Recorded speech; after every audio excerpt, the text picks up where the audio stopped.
имрӯзҳо ҷониби Қирғизистон баъди муноқишаи серӯзае ки бо ҷониби Тоҷикистон доир намуд, шармандавор шикаст хӯрд ва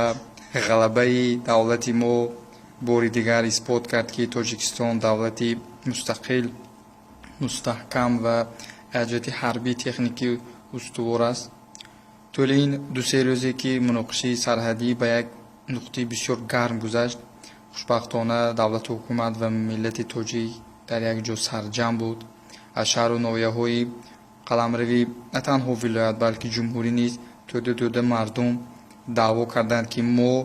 ҳамроҳи сарҳадбоно, ҳамроҳи кормандони мақоми ҳифзи ҳуқуқ тайёр ҳастем ки дар ҳифзу амнияти ҷомеа сипар бошем. ин гуна баромадҳоро мо аз шабакаҳои иҷтимоӣ дидем ва хушбахтона ин як омиле ҳаст ки мо метавонем гӯем ки имрӯз дар Тоҷикистон ваҳдати миллӣ аст, имрӯз бедории миллӣ аст, имрӯз ҳуввияти миллӣ аст. хуб ҷониби Қирғизистон аз ин гуна даъвоҳои беасоси худ даст кашид ва хушбахтона таҳаммулпазирии ҳамзоягии Тоҷикистон буд ки баъди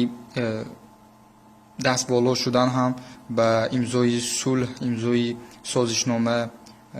ҷонибдорӣ кард ва айни ҳол ҷониби Қирғизистон ба даҳон мӯҳр бастааст ва дигар даъвоҳои ростудурӯи худро надорад. он ҷониби Қирғизистон ки Қамчибек Тошиев роҳбарӣ мекард бояд бидонад ки бо ки имрӯз сар ба гардан аст ва